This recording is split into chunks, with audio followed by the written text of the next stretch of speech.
Everyone has smartphone these days. Most can't live without these devices. Too bad that we all seem to love them a little bit too much. In today's video, we are going to go over the top 10 ways your smartphone is ruining your life. Number 10. When's the last time you had a good night's sleep? All those apps are stealing sleep from us. When we go to bed, our phones should as well. But that never happens. As we lie there, we hear the sweet siren call of that little unassuming device. Before we know it, our smartphones are back in control and entertaining us with information. That's not all a smartphone does, though. No, it needs more than just information. It needs a way to influence us and push back the tiredness and the night. By shining just a little blue light from its screen, it can suppress melatonin and stimulate our brains. Now we don't feel tired anymore and can pay more attention to our phones. Number 9. Loved ones don't want to compete for our attention. It's known as phubbing. Focusing on our smartphones instead of engaging romantically with our loved ones is a big problem. Our smartphones were supposed to bring people together and make the world more connected. But sometimes, it may bring the wrong people together at the wrong time.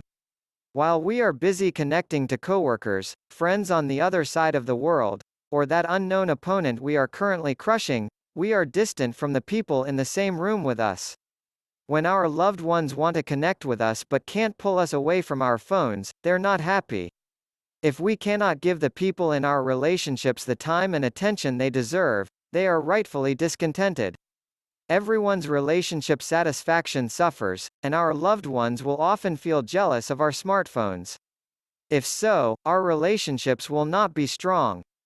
Furthermore, if we can't pry ourselves away from our phones long enough to notice and fix these problems, how can our human relationships survive?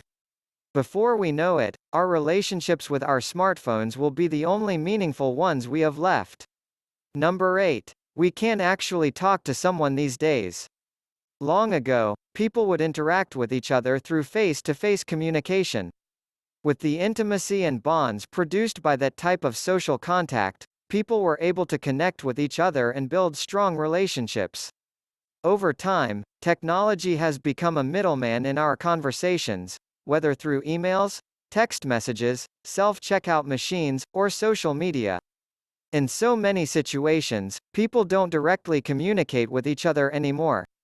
The use of smartphones has been linked to loneliness and shyness in individuals.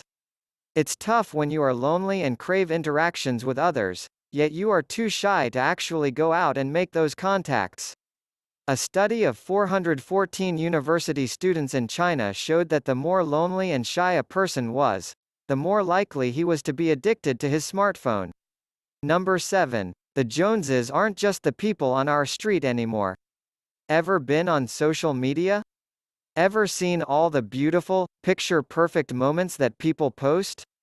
All the places they visit and cool toys that they buy? There's an old saying about the need to keep up with the Joneses, traditionally those in our neighborhoods whom we use as a benchmark for the social class we want to maintain. The Joneses have a shiny, new luxury car? What will people think about my 10-year-old sedan with a bit of rust creeping up the door? They are having an elaborate party for their child complete with bouncy castle? How do I make sure that my kid doesn't see me as a failure at his next party if I can't afford that? Unfortunately, smartphones and the internet have greatly expanded our neighborhoods.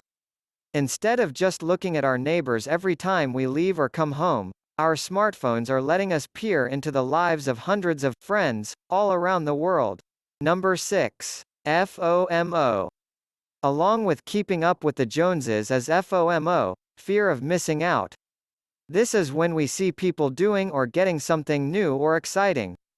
It electrifies us, and we want to get in there with everyone. There's a fear that if we don't do it now, the opportunity will be gone. This concern can lead us to make impulse purchases and accept debt just so we are included in the experience of having this shiny new thing. These days, digital technology through smartphones constantly shows us shiny new objects that we can be a part of. The people and companies making these things are mastering how to foster the feeling of FOMO and make their products or services viral. All of this can lead to reckless spending on unnecessary things. Then we feel depressed when we see the next shiny thing but realize we can no longer borrow enough money to grab it. Number 5. It's becoming the most expensive member of our household. Remember the days when you'd walk into a cell phone store, sign up for basic talk and text service, and get a free phone? Those days seem long gone. Now it's all about talking us into the latest gadget that we can't live without and that we'll be upgrading in a year.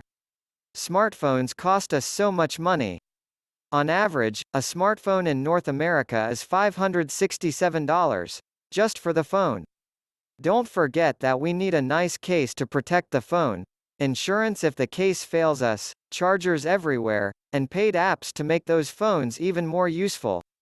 Phones increase in price at a rate of about 12% a year. In 2008, the iPhone sold for $499 and, in late 2018, the XS Max sold for $1,099. If prices continue to trend in that direction, we could be looking at spending over $5,000 for an iPhone 20 years from now. Now let's talk service. That basic talk and text package we used to enjoy years ago just won't cut it now. Now we need unlimited data, too. All those apps we buy are data hungry. We generally spend around $80 a month for that. Number 4. Do we even remember facts anymore? How many times has this happened to you? You're with a group of people, and someone asks a question? No one knows the answer, so everyone whips out their smartphones to see who can find the answer first. Someone yells it out, gets the kudos for the best Google skills of the moment, and everyone moves on. Within minutes, everyone is on a different topic and is completely forgetting the answer to the earlier question. In the past, getting answers was work. We needed to find and schedule time with an expert, go to the library and read a book, or experiment and figure it out for ourselves. All this work left a lasting impression on our minds and made the answer hard to forget. These days, information is so easily obtained that finding it is no longer an adventure. Where we used to rely on ourselves and those with whom we have relationships to remember things, we now have our smartphones with internet access to handle it for us. Number 3. Can we read a map or drive anywhere from memory? When some of us need to travel to a place we've never been or somewhere we don't go often, our first step is to pull out our smartphones to get turn-by-turn directions. Long gone are the days of building a mental map from past experience and learning to find places through our own sense of direction. Even longer gone are the days of opening a paper map to draw a route to where we want to go. Learning new routes and how to navigate on our own builds spatial maps in our brains. We understand the distances between places, where they are in relation to each other, and how to move from one place to another. We gain the ability to look at the world around us and actively plan our movements. Unfortunately, with turn-by-turn directions always available through our smartphones, these spatial maps are often not well built. We are focused on our phones instead of interpreting the world around us. Since we know that the directions will always be available to us in the future, we are far less likely to remember them on our own. Number 2. We really can be afraid of losing access to our phones. Nomophobia is the fear of losing access to our smartphones, whether through dead batteries, loss of signal, or loss of the entire phone itself. Research revealed 4 main sources that feed this fear: inability to communicate, lost connectedness, loss of access to information, and lost convenience. Basically, we're addicted. Our phones provide us with access to loved ones and answers to all our questions. These devices also remove so many roadblocks anytime we want. Losing those capabilities leads to fears. We are all on our own. It's becoming serious. 38% of surveyed American teenagers said they didn't think they could live one day without their smartphones. 71% said the same about a week. Number 1. We just don't have time to get anything done anymore. Do you ever feel like you just don't have time anymore? Like the world has become so busy that it's hard to keep up? How much do you use your smartphone? We are all fairly attached to our smartphones. Those little devices are good at snatching our attention, making sure they are never far from us, and keeping us coming back often for any updates they might offer. Perhaps our struggles with and management of time all start with our smartphones. Constantly getting all those little updates from our phones and then waiting and hoping for the next update releases a bit of dopamine in our brains. This makes us happy and excited and also keeps us coming back for more. Looking for those hits of dopamine, we end up spending more time than we realize on our phones when we could be taking care of all those other things we never seem to have time for. With that being said, here we come to the end of our video. I hope you liked this video. If so, then don't forget to subscribe to the channel so you never miss any video. See you in the next video. Till then, take care. Thanks for watching.